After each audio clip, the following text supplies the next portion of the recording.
Great. Please be seated. I'll introduce your scoring panel and your presiding judge. We've got three judges and jurors from Quinn Emanuel, one of the leading litigation and trial firms in the United States.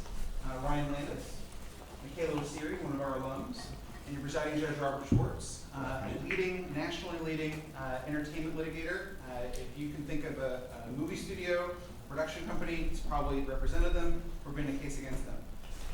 So you have a great judging panel. And our other three are three UCLA recent graduates, Seth Wax, Natalie Garson, and Kenny Capacious, all national champions last year. So we're really excited for your trial. Good luck.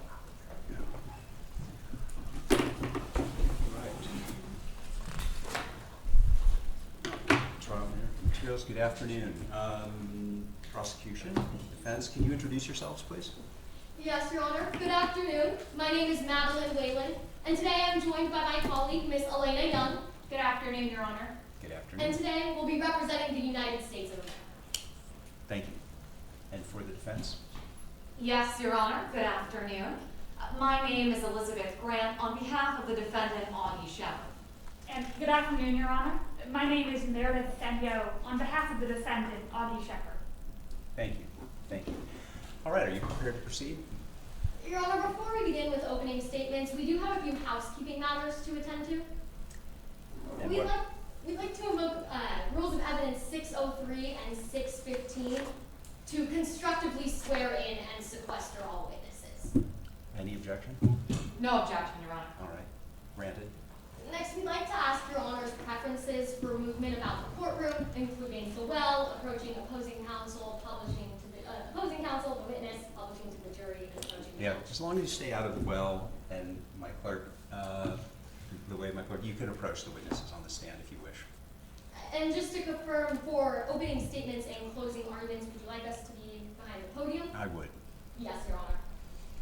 And next, I'd like to direct Your Honor's attention to a stipulation in this trial. It's marked as the pre-trial order number 8. It states that exhibits 3 through 6. Hold on, do I have this in the binders you've given me? I believe so, Your Honor. It should be You got page 3. page 3. Page 3, number 8, the first one under stipulations. Okay. The stipulation states that exhibits 3 through 6, the parties, we both agreed that they are admissible without objection, and so we'd like to admit those at this time. Admitted. And with that, Your Honor, we're ready to get started. All right, please proceed. I'm sorry, Your Honor. One matter from the defense. While it is our understanding that you do have a copy of all the case materials in today's case, we'd also like to tender to you a copy of the federal rules of evidence, which we've shown to opposing counsel before trial. Permission to approach and tender. You may approach. Thank you very much. Certainly, Your Honor. With that, the defense is ready to proceed. All right, let's have opening statements, please.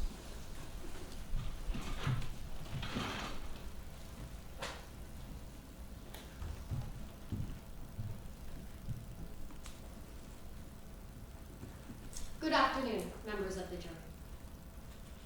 Now, this morning, there was a woman who woke up. She was grieving, she was crying, and she was asking herself a question she's been asking every day for the last year.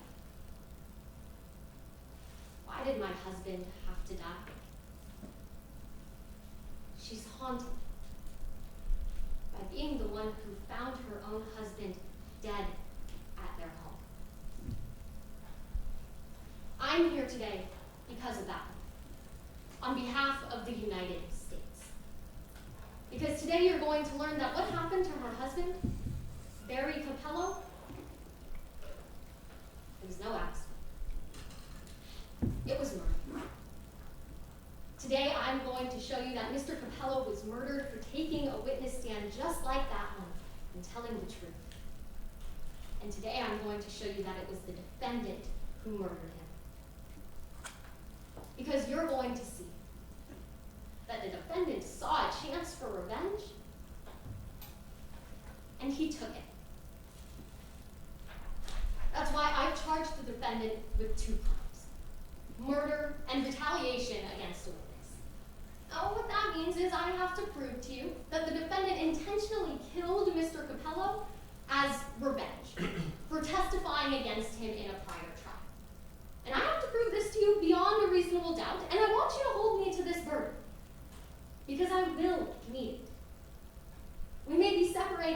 this box, members of the jury, we're actually closer than you think. You see, we share a common goal: to find the truth. So today, I'm going to bring you evidence of that truth in 3 parts: the defendant's reason for killing Mr. Capello, the reunion between the two, and the defendant's revenge.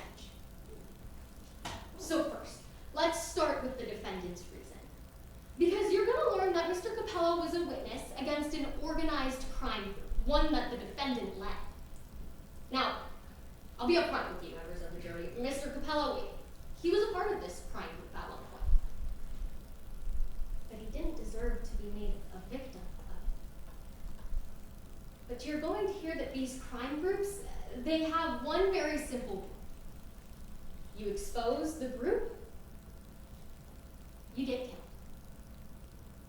So that's why right after Mr. Capello testified, a U.S. Marshal took him and his wife on a flight from Philadelphia all the way to Los Angeles. Far, far away from the defendant.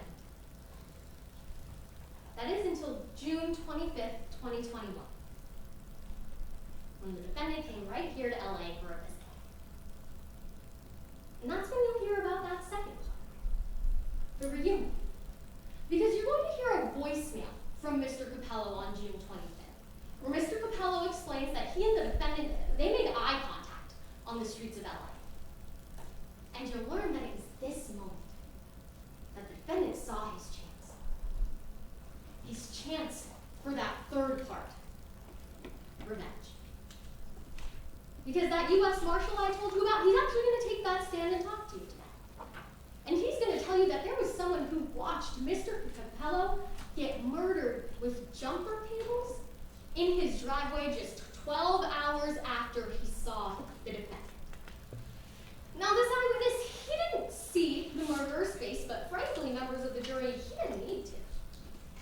Because you're going to learn that the murderer exactly matched the defendant's height and weight. You're going to learn that those jumper cables were the exact same type missing from the defendant's rental car. And you're going to learn that the defendant was unaccounted for at the time of the murder. The defendant, he took those jumper cables. You're going to learn that he tied them around Mr. Capello's neck, and then he pulled and he pulled and he pulled until Mr. Capello stopped screaming.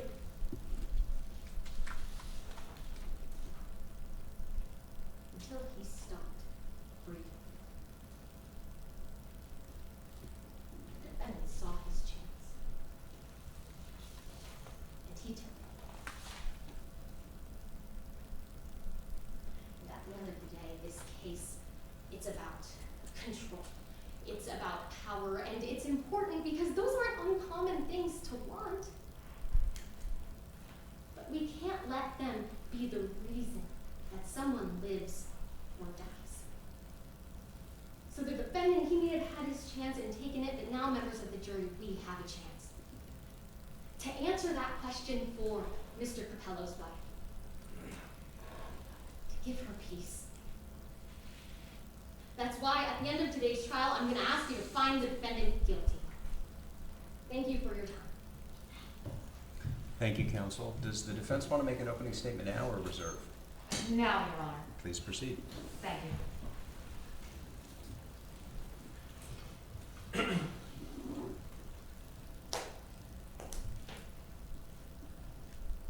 They saw what they wanted to see.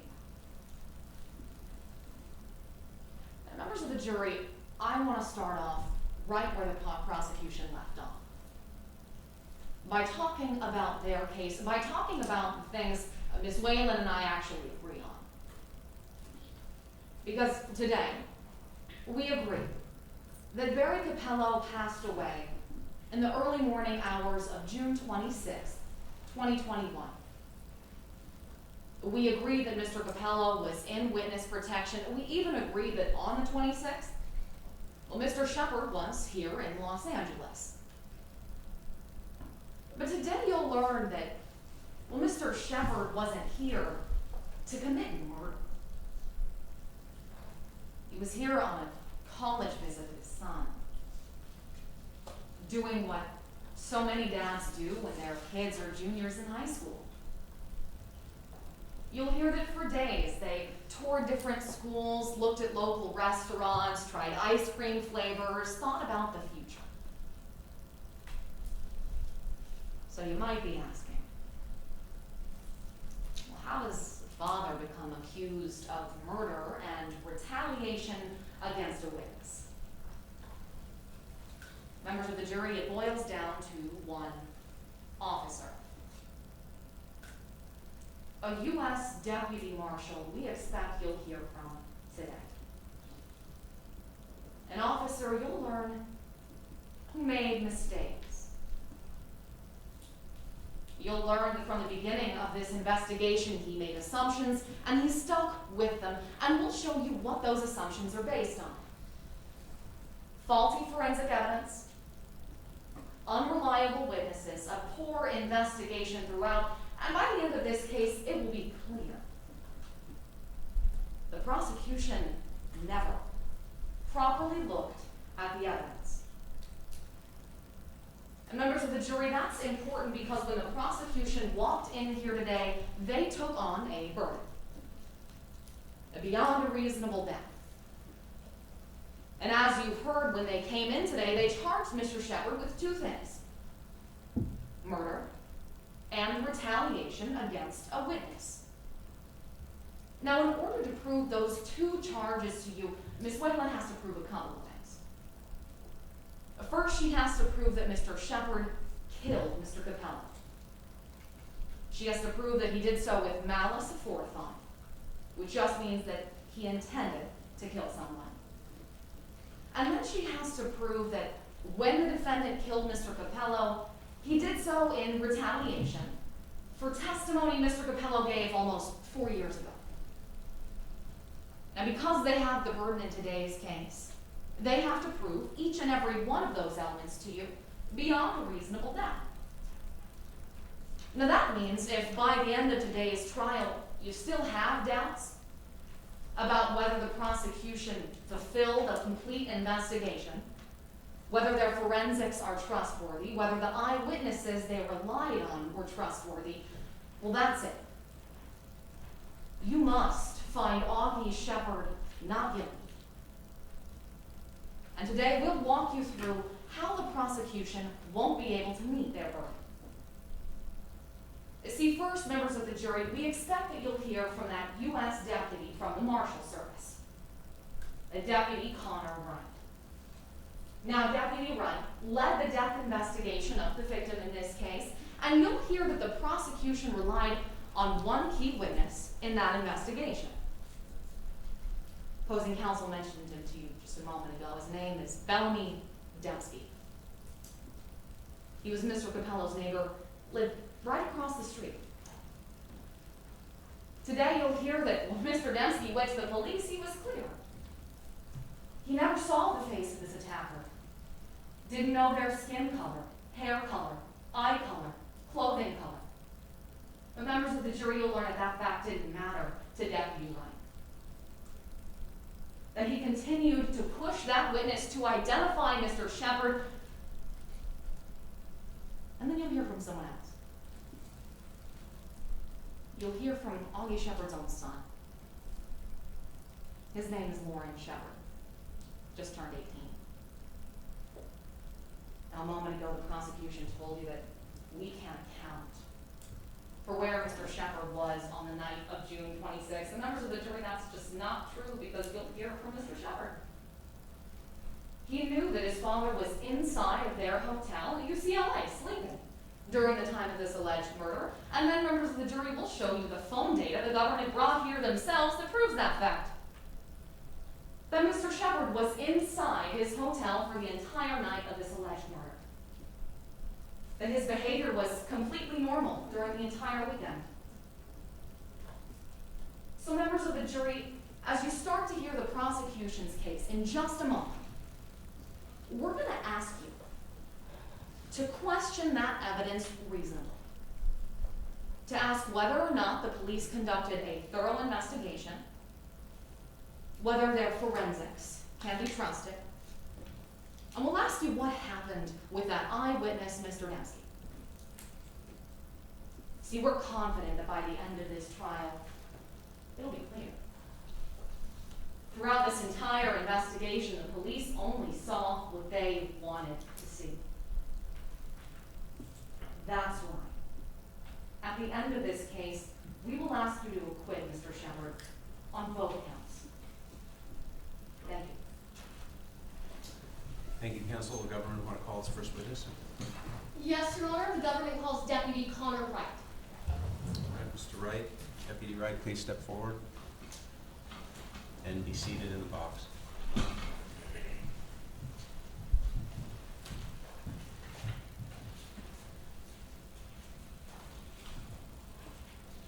You may proceed. Good afternoon. Good afternoon. Could you please introduce yourself to the members of the jury? Yes, ma'am. Good afternoon. My name is Deputy Marshal Connor Wright. What do you do for a living? I'm a criminal investigator with the U.S. Federal Witness Protection Program. Do you know why you're here today? Yes, ma'am. An individual who I placed into protective custody, his name was Barry Capello, passed away in 2021 under strange circumstances, so I headed up the investigation. Do you know if there was a reason that Mr. Capello was placed into witness protection? Yes, ma'am. There's always a reason someone is. And in Mr. Capello's case, it was because in 2017, he was caught dealing drugs, and the next year pled and gave information about a criminal enterprise he said he was involved in. What information did he give? Specifically, Mr. Capello did something that we call naming names. He gave the names of other individuals who were in that criminal enterprise, specifically the DeBruno crime family. Did you find anything further in your investigation about this naming names in criminal groups? Yes, ma'am. It's actually something that's very dangerous for someone to do. It's what we call close to an unforgivable sin in a mob or a criminal enterprise. Well, now, I'd like to talk to you about if the defendant and Mr. Capello were ever reunited. Did you ever see evidence that the two saw each other after Mr. Capello was in witness protection? I did, yes, ma'am. And the defendant, of course, was an individual that Mr. Capello had named as heading up the DeBruno crime family. So it was concerning when 3 years later, Mr. Capello left me a voicemail saying that he had seen Mr. Augie Shepard and feared that he'd been compromised. Would you recognize that voicemail if I played it for you today? I would. Your Honor, permission to play a recording of this voicemail constructively outside the earshot of the jury for authentication purposes. Any objection? Not as long as it's outside the jury's earshot. All right, we'll white noise the jury while you play. Ms. Young, could you play that voicemail? I think they found me. Augie Shepard just walked by my office window. We made eye contact. Do you recognize what we just listened to? Yes, ma'am. That's the voice of Barry Capello, and that is the message that my office received on June 25th, 2021. Does it appear to have been changed in any way? No, ma'am. That was the full message that I received. Government offers Exhibit 14. Any objection? Yes, Your Honor, hearsay pursuant to FRE 802. Yes, Your Honor, this falls under an exception to hearsay, 8031, present sense impression. As Mr. Capello said, I just saw Augie Shepard walk by my storefront, so it was made immediately after perceiving the event. Response, Your Honor? Please. Your Honor, we do have a transcript of the totality of the statement with us today. If Your Honor turns to page 42 in the binder in front of you, it's our understanding that 8031 only applies to the third sentence that Mr. Capello said over this voicemail. 1 second. Not a problem, Your Honor. Why is it skipping? Lost the pagination. You said 41? That's correct. Or 42. 42. Transcript of Exhibit 13? Yes, Your Honor. Call me, okay. Sorry, go ahead. Your Honor, 8031, present sense impression, only applies to the third sentence therein. Augie Shepard just walked by my office window and we made eye contact. 8031 requires that statements by the declarant be made while or immediately after an event and be describing that event. The only statement in that exhibit that qualifies is that last sentence. What do you have to say? Yes, Your Honor, that's the only sentence we actually need, so we're fine with redacting the part of the recording constructively, of course, of the earlier sentences. But that last sentence, that's the one we need. Are you okay with that? That'd be fine with us, Your Honor. All right. In that case, how do you propose publishing only the last sentence to the jury? My colleague can skip through to Okay. the recording, so it only says the last All right, sentence. then you may proceed. Ms. Young, could we play that recording for the jury? I think they found Bob Shepard just walked by my office window and made eye contact. What time did you receive this voice? Around 12:50 in the afternoon on June 25th, 2021. So now, Marshall, I'd like to discuss more details of your investigation of Mr. Capello's death. Where was his body found? Mr. Capello's body was found in the driveway of his home, a home that we had placed him in, 2605 Euclid Street in Santa Monica. Would you recognize a photo of his home? I will. Could you please flip to Exhibit 23 in your witness booklet? Sure. There. Is this a photo of Mr. Capello's home? Yes, ma'am, it is. Does it appear to have been changed in any way? No, ma'am. This is how the home appeared. Government offers Exhibit 23.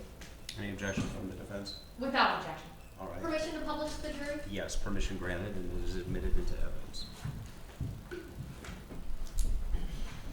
Now, Deputy, could you show us where on that photo Mr. Capello was found? Yes, I can. Mr. Capello was found in the driveway of his home. Right here, there was a Chevy Impala parked in the driveway. His body was found behind it. Do you know what the cause of death was? Yes, ma'am. The forensic report and autopsy showed that the cause of death was asphyxiation through strangulation. Would you recognize that autopsy? I will. Could you please flip to Exhibit 6 in your booklet? Yes, ma'am. Your Honor, this is part of the group of exhibits we admitted in pre-trial. Thank you.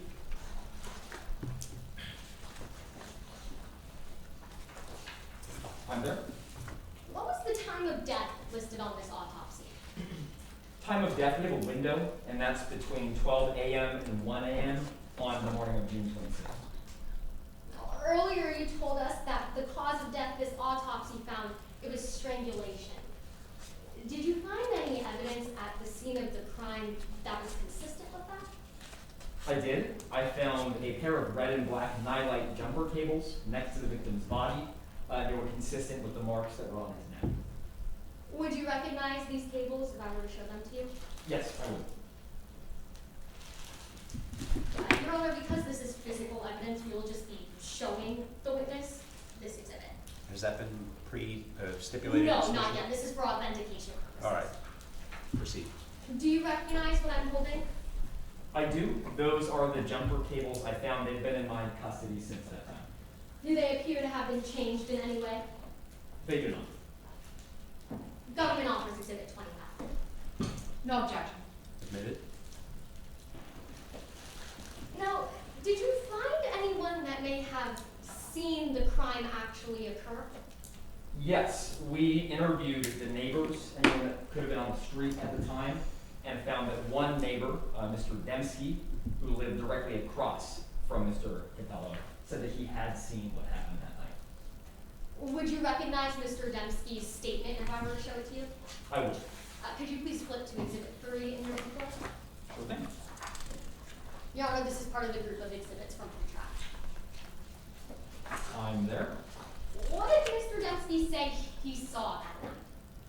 Mr. Dembski told us that around 12:30 in the morning on June 26th, he saw his neighbor, who he thought was a man named Tom Kline, exit his home, look around, and then someone came up behind him and strangled him with jumper cables. Did you find anything in this report that would indicate that Mr. Dembski was unreliable?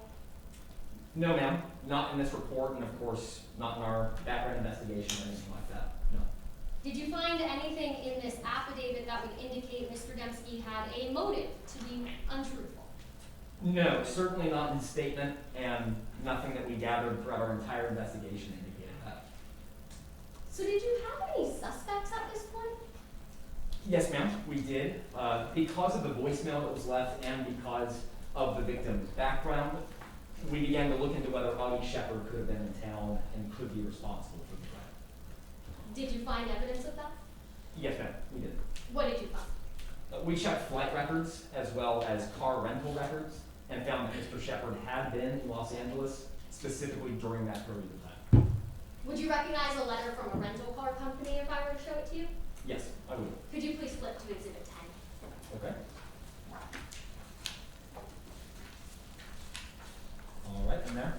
What are we looking at? This is a letter that I received from Platinum Vehicles, and it told us that Mr. Shepard had rented a vehicle in Los Angeles during that window of time.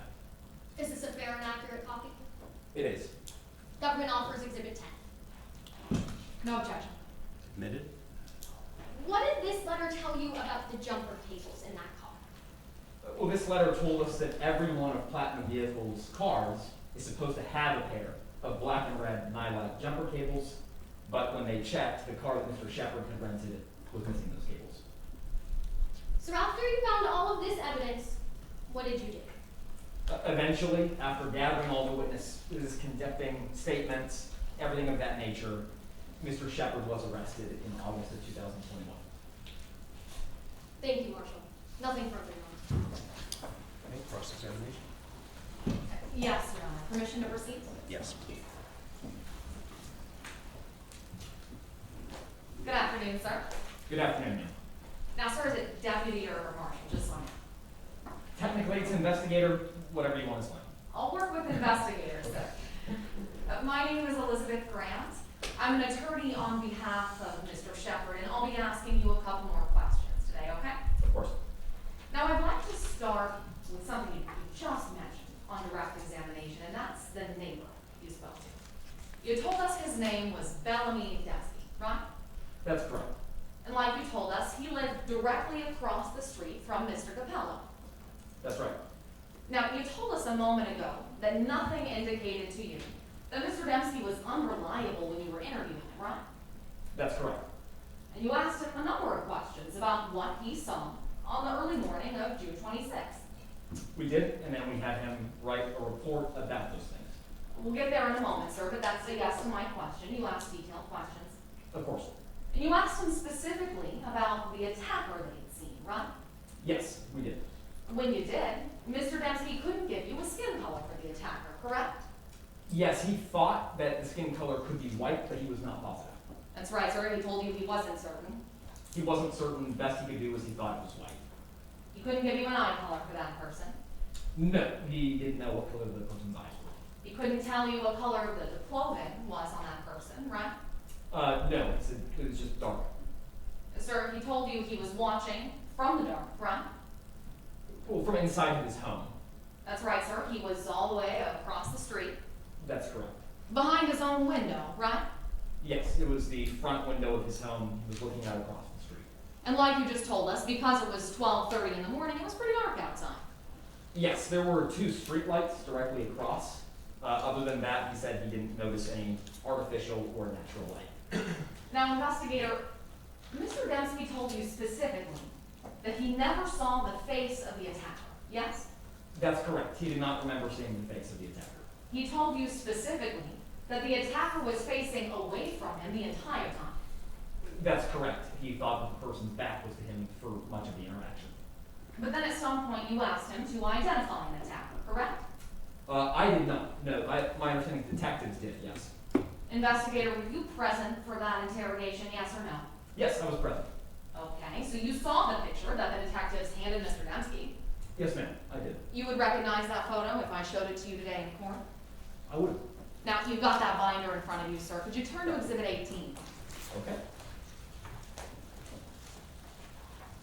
I'm there.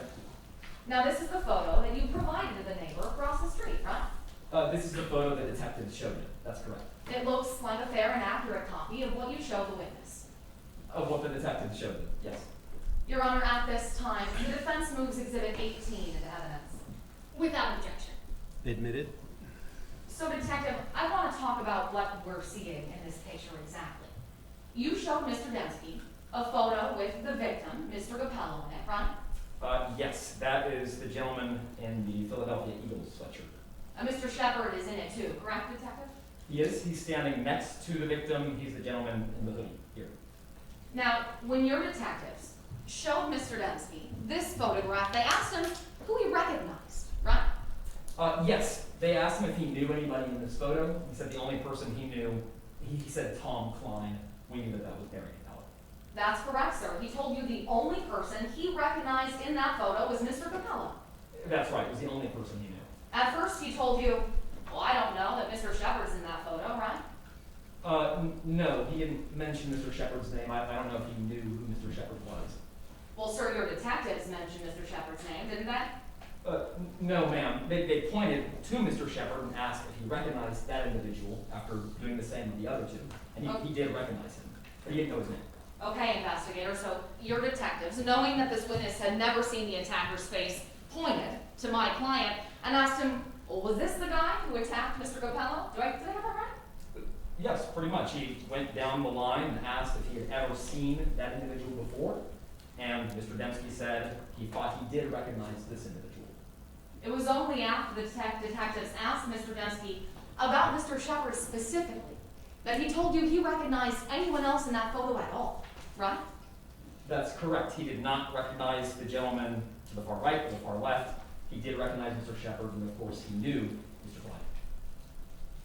Well then, investigator, I'd like to move to the forensic evidence we collected in today's case. Now, you found a fair pair of footprints outside of the house, correct? Shoe impressions, not footprints, but yes. Shoe impressions, investigator, and you sent those to your analysis team, right? They were impressions in the grass, so I didn't send them, but the FBI's forensic examiner did come and investigate that. After the forensic tests were conducted, there was no genetic evidence that linked those footprints to Mr. Shepard, correct? No, ma'am, not in the grass. What we could tell, according to the FBI forensic report, is that they were made by someone who was between 170 and 190 pounds and wore size 11 shoes. Those tests couldn't tell you when those footprints got there. Actually, they could. It would be sometime either June 25th or 26th. So it gave you a 2-day window. Yes, that's correct. Now, sir, you didn't have any GPS data telling you where Mr. Shepard was on the night of June 26th, correct? We had GPS data of his personal cell phone, so we knew where that was. Nothing on his body. So the car, you didn't know where that was. No, ma'am. It didn't have GPS tracking software in it. When it came to the phone records, well, they said that Mr. Shepard was at his hotel all night on June 26th, correct? It said that between 10:30 p.m. and 4 a.m., his cell phone didn't leave the hotel. Right, sir. That 10:30 p.m. to 4, that's the same window in which you believe the murder happened, right? Yes, ma'am. Data tells you the phone was at the hotel the entire time. Yes, ma'am. Now, we were also shown a pair of jumper cables a moment ago. Remember that? I do. And your team ran forensic tests on those cables too, right? Yes, they did. You found no DNA. No, that's not correct. So are you telling us you found DNA on the jumper cables? Yes, ma'am. The victim's DNA was all over the jumper cables. You didn't find Mr. Shepard's DNA. Oh, no, ma'am, not Mr. Shepard's. Mr. Dembski told us the attacker was wearing gloves. We found the jumper cable to be consistent with that. You didn't find Mr. Shepard's fingerprints. No, ma'am. You didn't find any hair follicles belonging to Mr. Shepard. No, ma'am. And sir, those jumper cables, you don't know when they went missing from inside of that rental car, do you? That's correct. We don't know specifically when. We just know that his rental car should have had jumper cables and didn't. You actually know for a 6-month period, 18 different people used that rental car, and the company never checked to see whether they were missing until after this case. That's Objection, Your Honor, to lack of foundation, if I may. Go ahead. Ms. Grant's question as phrased lacks foundation, that the company never checked when these cables may have been taken. I just asked that because Deputy Wright doesn't work for that rental car company, that some foundation be laid. Response? Please. Opposing counsel entered this foundation on direct examination. It's Exhibit 10 and it's in front of the witness. Can you direct me where Exhibit 10, the foundation for the question you asked, can be Certainly, found? Your Honor, and it's on page 39 I'm of the looking packet at in it. front of you. Yes. It's that last paragraph, Your Honor. starting with the sentence that begins with upon. Right, but your question, as I remember it, was that there was a period of, was it several months during which the car had been rented and the rental car company didn't check for the cables? I don't see that foundation on the letter. Your Honor, that exists in the last sentence. We began renting the vehicle in January 2021, and it has been rented to 18 individuals in that time. The sentence before states, we cannot ascertain when or during whose rental they went missing. Right. Can you just re-ask your question? Let me, I'm going to sustain the objection, but I want you to just see if you can rephrase your question. Certainly, Your Honor. Motion to strike until that foundation Yes. is laid. The jury will disregard the testimony, but you can re-ask the question. Certainly, Your Honor. When you contacted the rental car company, they told you they didn't know when the cables went missing, correct? That's right. They told you that could have happened within a 6-month period, correct? Yes, ma'am. Thank you, investigator, for your time today. Your Honor, no further questions at this time. Thank you. Redirect, Your Honor? Please.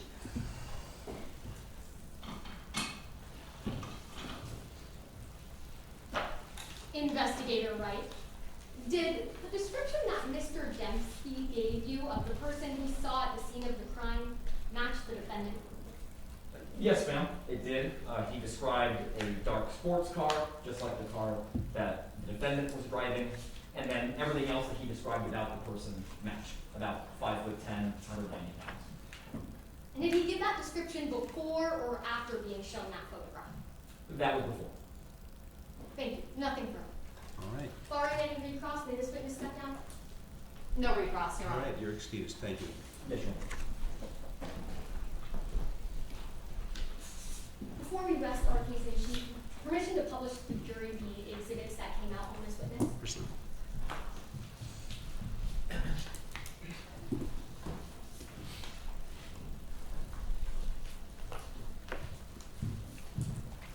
With that, the government rests. Thank you. All right. Defense may proceed. Yes, Your Honor. At this time, the defense calls Lauren Shepard.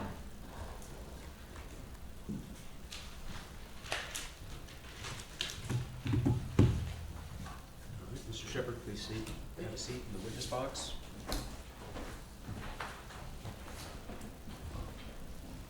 Yes, Your Honor. Good afternoon, Mr. Shepard. Hey, how are you? I'm doing all right, sir. Could you please introduce yourself to the members of the jury? Sure, my name's Lauren Shepard. How are you involved in today's case? My dad is getting accused of killing my Uncle Barry. You here voluntarily today? Well, I spoke to the police and gave a statement because my dad told me that I could. And that's why I'm here. Well, sir, I'd like to walk through the events on June 25th and June 26th of 2021. Now, do you remember where you were on June 25th last year? Yeah, I was in LA. Me and my dad went on a little boys trip. I got away from my brother, he got away from his wife, my mom, and I got away from my mom. Mr. Shepard, what were you doing in LA specifically? We went on a bunch of college tours. That was the last stop. We went to UCLA. It was awesome. Loved it. Was UCLA the only school you toured? No, we had a packed crazy week. We came in on a Tuesday, left on a Sunday. We did Santa Barbara. We did Berkeley. It was awesome. We were driving all the way around the country. Great. Before you went on your tour of UCLA, did you and your dad, Augie Shepard, do anything? Yeah. Before the tour that day, we woke up pretty late. We were pretty tired, and then we went to lunch. And what did you do after lunch? After lunch, that was the tour. And before that was when we went to get ice cream. That was awesome. Mr. Shepard, in between when you got lunch and when you ate ice cream with your father, did you pass a business called Kline Travel? Yeah, I think we did. Now, when you passed this business, were you with your dad, Mr. Shepard? Yeah, it was right next to me.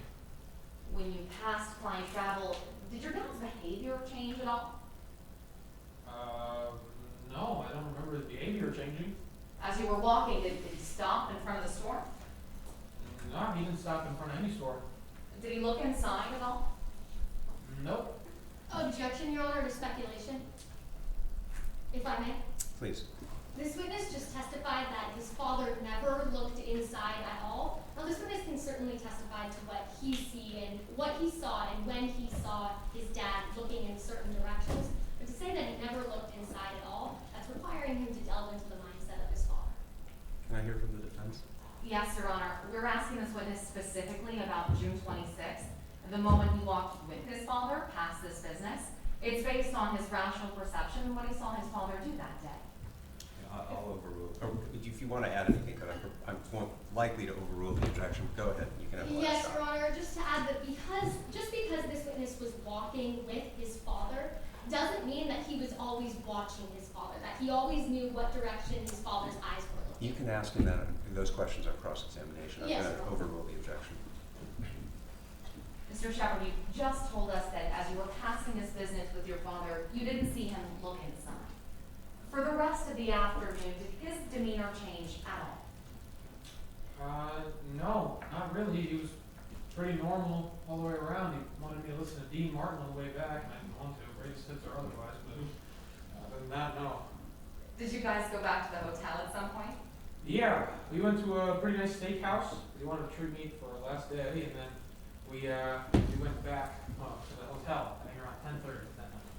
Well, I'd love to walk through what happened when you and Mr. Shepard arrived at the hotel. At around 10:30, did you see your dad go to bed? Oh yeah, he went to bed pretty much at the same time I did. We were pretty pooped after the week. What were you doing at 10:30? 10:30, I was getting ready for bed, but I got right back up as my friend texted me. Would you recognize those text messages if I showed them to you today in court?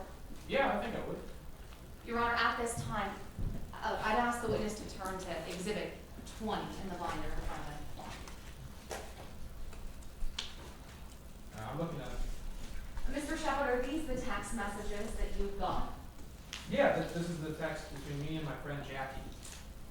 So you told us that these messages were from your friend Jackie, who sent the messages in blue. Oh, those are me. Do they look fair and accurate, as you remember them? Yeah, they look just like they do on my phone. At this time, Your Honor, the defense offers Exhibit 20 into evidence. Without objection. Exhibit 20 is admitted and will be published into the jury. Yes, sir.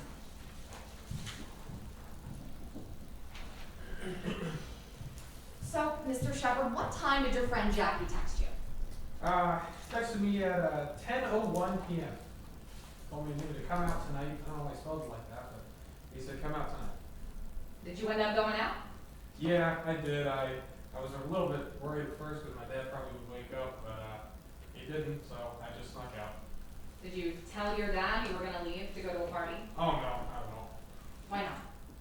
I was 17. We had to wake up in the morning, 5 and 7 a.m. flight, so I didn't want to say no. I wanted to go hang out with my friends, so that's what I did. Now, when you left to go to that party, what was your dad doing? Snoring. He was asleep. Well, then let's move to the next day, the morning of June 26th, 2020. Do you remember what time you got back to the hotel? Yeah, I think it was like 3 in the morning, maybe a few minutes after. Now, before you left, had you told your dad at all that you were planning to go to the party? No, I didn't. I was worried he'd say no. So, to your knowledge, was there any way Mr. Shepard would have known that he'd be alone for some period of time on the night of June 25th? No, if I didn't tell him and he didn't wake up, I don't think he'd know. Where was he when you came back? In his bed, asleep. In the days after June 26th, Mr. Shepard, did you ever see any scratches on your father that you hadn't noticed before? No scratches on him, no. Did you notice any bruises? No, no bruises. Did you notice anything that could have indicated to you he'd been in a physical altercation? No, apart from the danger of him falling out of his bed, I didn't see anything like that. Well then, Mr. Shepard, let's talk about the police for just a moment. Sure. You told us at the beginning of this examination that you did an interview with them. Yeah, I did. I did an interview with Deputy Marshal Wright, I think his name was. How old were you when that interview was conducted? I was still 17. I'm 18 now. When you were a minor, sir, in the room with that interrogator, were any of your parents there? No, they weren't. And when did the detective interview you?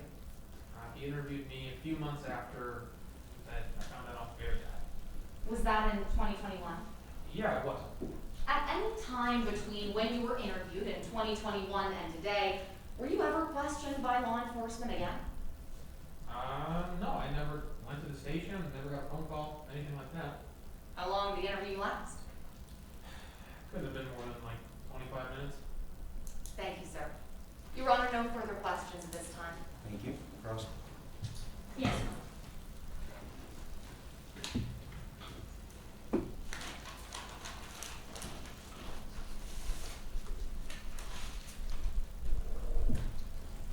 Good afternoon, Mr. Shepard. Hey, how you doing?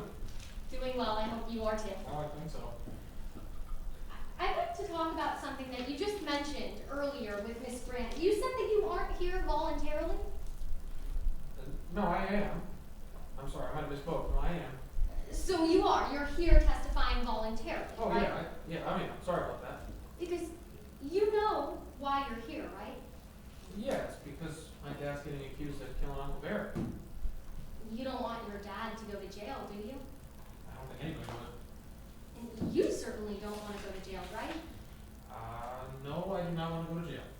Because the deputy, he told you that if you didn't give a statement, you may be charged with an accessory to murder, correct? That's what he told me. You don't want that charge on your record, do you? I don't want any charge on my record. You're trying to go to college, right? Yeah, I think I'm probably going to end up at UCLA. You're trying to start a new life here in UCLA, right? I hope so, yeah. So you decided to be here today on your own will, correct? Yeah, that's right. Now, I'd like to talk to you a little bit about what you know about your dad's relationship with Mr. Capello. Okay. Now, your dad told you that he actually had a reason to be angry at Mr. Capello, right? Yes, he did say that. He told you he was angry at Mr. Capello for testifying in a trial and naming him, true? Yes, he named my dad and then also my cousin Enrico. And after he told you that Mr. Capello had named both your dad and your cousin, he said Mr. Capello is a rat, right? He said Uncle Barry, that's what we called him, but yeah. Sure, he said Uncle Barry is a rat and I never want to hear his name again. That's what he said. And then he told you that Uncle Barry was dead to your family, right? That's what he said. So now I'd like to switch gears and talk about your trip to LA with your father. Okay. You said you got there on June 25th, correct? That's right. Once you got there, you went to lunch, true? We did. And you got some ice cream, right? Yeah, my dad got a barbecue chicken pizza before that, a nice Italian place, but yeah, then we got to get ice cream. It was great. Before you got the ice cream, you walked between businesses from the restaurant to the ice cream store, true? Yeah, the restaurant was on the end of the street corner, and then we went up the street to the ice cream place. While you're doing this motion, would you recognize a map of where those restaurants were if I were to show them to you? Oh, absolutely. I had to put it in Google Maps myself. Could you put the Exhibit 21 in your witness book, though? Yeah.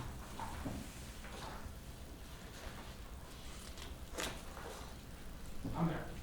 Now, this looks like a map of that restaurant and that ice cream store, right? Yes, this is the general area that we went for lunch. Looks to be fair and accurate. It does. Government offers Exhibit 21. Without objection. It's admitted. So I'd like to walk through what your walk looked like on that day. Okay.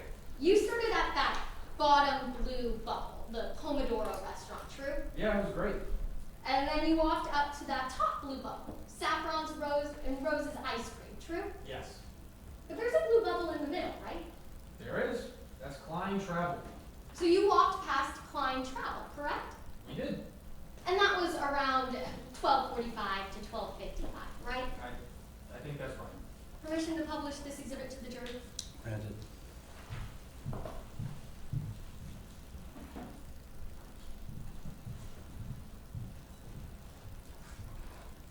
Now, while you were walking past Kline Travel, you were with your dad, true? I was. But you'd agree with me that you couldn't see where he was looking at all times, right? He was looking straight ahead when he was walking, but I wasn't staring in his eyes, if that's what you're asking. You couldn't physically see, of course is what his line of sight was, true? No, he's a lot taller than me. So you couldn't tell me if he ever looked into Kline Travel Agency, true? I can tell you he didn't stop, turn, and look, but I can't tell you if he just like peeked in like that. I don't really know. That's right. I'm not asking about if he stopped and turned and looked. I'm just asking if you knew if he ever peeked in, and you can't be certain of that, right? I can't tell you if he, moved his eyes at all. So now let's transition and talk about that night, because you told us you went to a party, right? Oh yeah, it was great. And of course, your dad didn't go with you. They wouldn't like that very much. So you weren't with your dad for some portion of that night, true? Yeah, it was from around 11:30ish and around 3. So let me get this straight. There were about over 3 hours, that night that you weren't with your father? Yes, over 3 hours. Isn't it true that if he left the hotel room, you'd have no clue? That when I was gone? No, I have no idea. Isn't it true that when you were gone, if he took the jumper cables out of his rental car, you'd have no clue? Objection, Your Honor. At this point, lack of foundation. May I be heard? Your Honor, there's no testimony on the record that these jumper cables were actually inside the back of the defendant's rental car at this time. For opposing counsel to imply that in questioning this witness lacks foundation.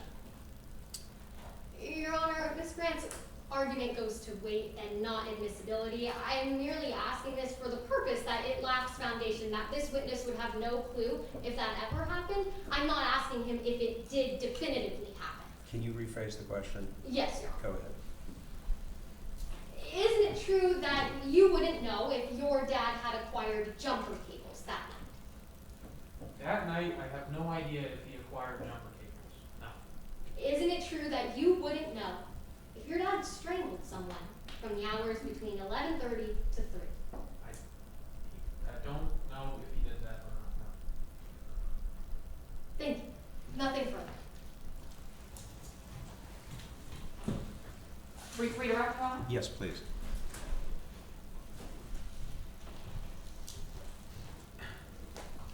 Mr. Shepard, a moment ago, Ms. Whalen asked you about some statements your father had made about your uncle. When did your dad talk about your uncle like that? Well, that was a couple years ago. It was right after the trial. It was around 2018. And between that moment in 2018 and through up to now, 2022, did your father ever even mention Mr. Capello? No, not since then. Thank you. No further questions at this time, Your Honor. And if there's no recross-examination, we'd ask this witness be excused. No recross. You're excused. Thank you very much. Thanks. And before closing our case in chief, Your Honor, we would like to read a portion of Exhibit 4 onto the record.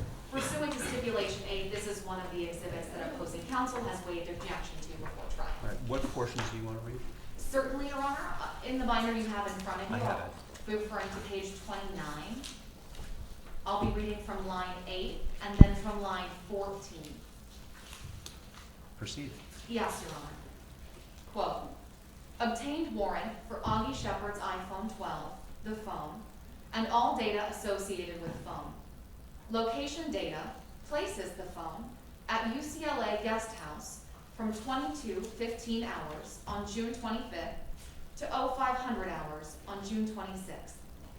With that, Your Honor, the defense rests. Thank you.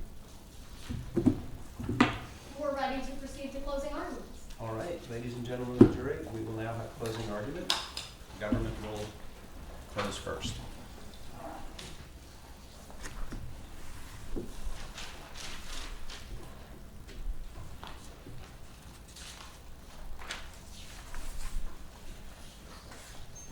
Good afternoon, members of the jury. It's not so far a reach for me to say that we don't value anything more than we do truth in our legal system.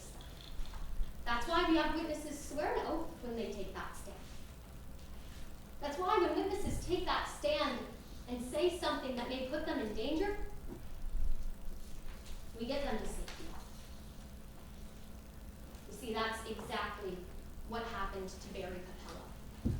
Because Mr. Capello took a witness stand that looks just like this one. He looked at the defendant, he raised his right hand, and he said, I was a part of an organized crime group. And that man was the leader. So to protect him, a U.S. Marshal put him and his wife on a plane from Philadelphia all the way to Los Angeles. They left everything they knew, everyone they loved, and they started a new life. Because they never expected that the defendant, one person with every reason for revenge, would find them. Because for 3 years, he didn't. That is until June 25th, 2021. That's when he learned the defendant saw his chance to silence Mr. Capello forever. And he took it. That's why I charged the defendant with murder and retaliation of witnesses. Now, at the beginning of today's trial, I asked you to hold me to my verdict, that I had to prove these crimes to you beyond a reasonable doubt, and I have. And to show you how I have, I want to talk to you through those 3 parts of evidence that I said I would bring to you: the defendant's reason, the reunion, and the revenge. So first, let's start with the defendant's reason. Now, there actually wasn't much that people disagreed with this today, because you didn't hear any refute from the defense that Mr. Shepard was actually a part of this mob, and that it was a rule in this mob that if you expose the group, you get killed. So in terms of reason, that's frankly, members of the jury, pretty easy to prove. But I want to make something clear, because the defense has gotten up here and suggested that because that trial happened years ago, that the defendant didn't have a motive. Well, we're not alleging that this was planned out for years. We're alleging that the defendant saw his chance, and he took it. So that brings us to the reunion. Because you heard that voicemail from Mr. Capello today, that he saw the defendant, made eye contact with him in Los Angeles. Now, the defense can allege all they want that they didn't actually make eye contact, but the fact of the matter is, members of the jury, that voicemail was sent at 12:52. And the defendant's own son said that they walked by that shop at the exact same time. And then 12 hours later, Mr. Capello was dead. So lastly, the revenge. Because the defense wants you to believe that all this forensic evidence we have, it's just a coincidence. That the eyewitness who saw a murderer who matched the exact same description down to the height and weight of the defendant, that's a mistake, because he didn't see his face. Members of the jury, he didn't need to. Because he saw the weight, he saw the height, and that was the exact same description that he gave the police. Now, earlier in today's trial, Ms. Grant told you that it's not true that we can't account for where the defendant was on that night. She wants you to believe this because there are phone records that show his phone was at the UCLA hotel. Members of the jury, he's a leader of a mob. Wouldn't you think that he would know if he was going to kill someone that night to leave his phone behind to create an alibi for himself?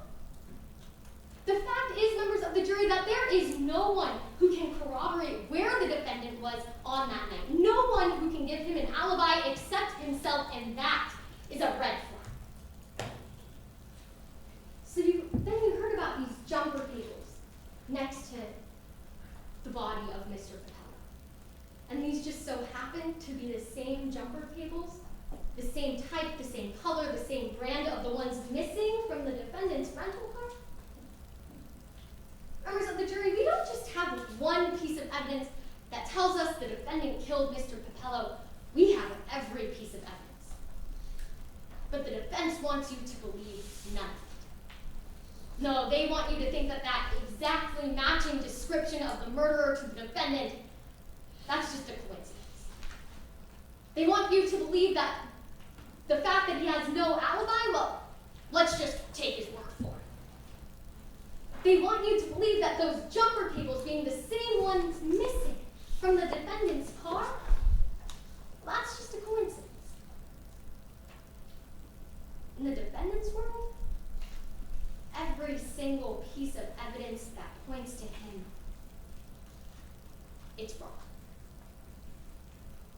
We don't live in the defendant's world. We live in the real world. And in the real world, all of this evidence, it's no coincidence.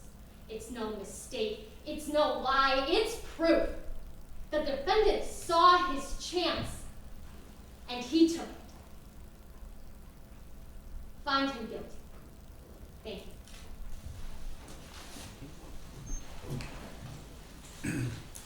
We'll now hear closing argument from the defendant. Yes, Your Honor, if I could just borrow the jump cables from opposing counsel. Yes, you may. Thank you, fine.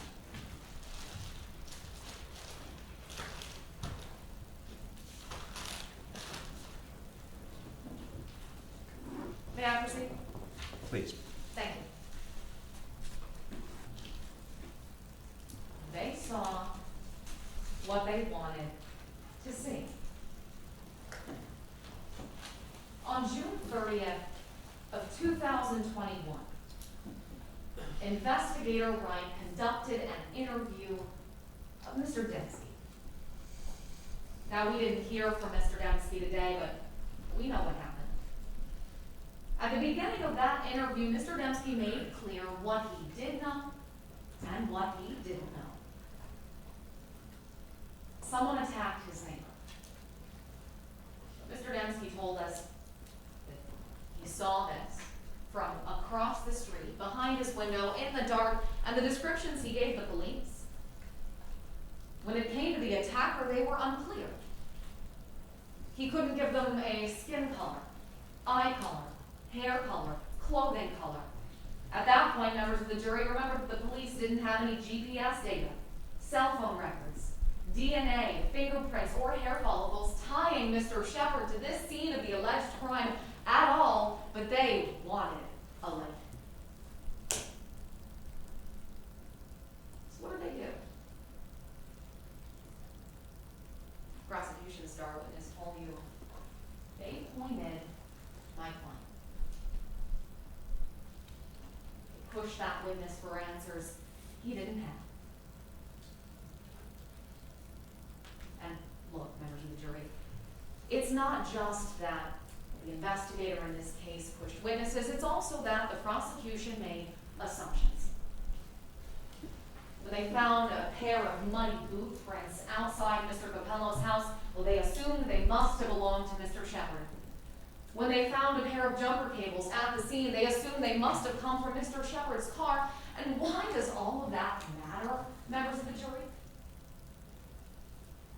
It's because when the prosecution walked in here today, they came in with a burden.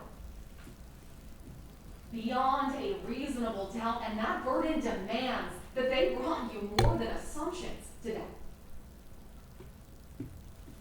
Now today, they brought 2 charges against Mr. Shepard. Murder and retaliation against a witness. And I want us to remember what that means Ms. Whalen had to prove today. 3 things. That Mr. Shepard murdered Mr. Capello with malice aforethought in retaliation for testimony that he gave 4 years ago. So let's talk about how the prosecution tried to prove their case. And I want to start with their lead investigator, U.S. Marshal Deputy Connor Ryan. Because he tried to walk us through some physical evidence today.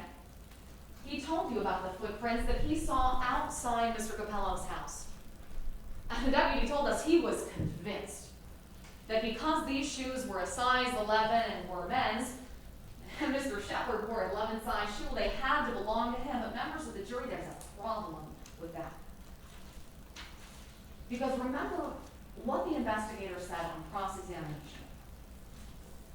There's a 2-day window where those footprints could have been placed outside that house. When it came to the prosecution's case today, they didn't tell us who walked through that yard on the 25th. And when it came to the 26th, we know it was lots of people. Mr. Dembski himself, when he ran across the street to check on his neighbor. Local law enforcement, the investigator himself. Members of the jury, we have no idea where those footprints came from. And then the prosecution had the investigator show you this pair of jumper cables, and it's the same story, members of the jury. No DNA on these cables, no fingerprints, no hair strands tying them to Mr. Shepard, but again, the investigator was convinced they must have come from his rental car. There's a problem with that too, members of the jury. In a document that the prosecution themselves entered today, Exhibit 10, which you'll have with you when you deliberate. See, when you read through this document, you'll discover that the rental company that loaned the car to Mr. Shepard, well, they don't know when those jumper cables went missing. Not from January 2021 to when the subpoena was fulfilled on July 7th, 2021. Members of the jury, those cables could have been missing from the car before Mr. Shepard ever picked it up from the dealership. And then, members of the jury, you heard about Lauren Shepard, Mr. Shepard's own son. Remember how investigator Wright treated Mr. Shepard. You heard from Ms. Whalen herself. The investigator went to a 17-year-old child, a minor, and threatened him with criminal prosecution. Then the investigator took this minor into a room by himself and questioned him without his parents. And Ms. Whalen told you a moment ago, we have no idea where Mr. Shepard was, but we do. He was asleep, and they saw what they wanted to see. Acquit him.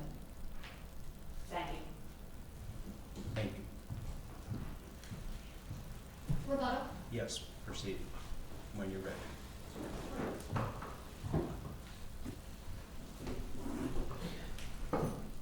The defendant saw what he wanted to see. Very compelling. The defendant saw what he wanted to see. A chance for revenge. But now, members of the jury, we can see that he's guilty. Find him so. Thank you for your time. Thank you, counsel. This is the first time I've done this, and I'm not sure what we're supposed to do next in terms of deliberations, rulings, and the like. So if anyone wants to tell me, I'd appreciate the help. I just think everyone's supposed to fill out their electronic ballots, All and right. then we can do comments. Very good.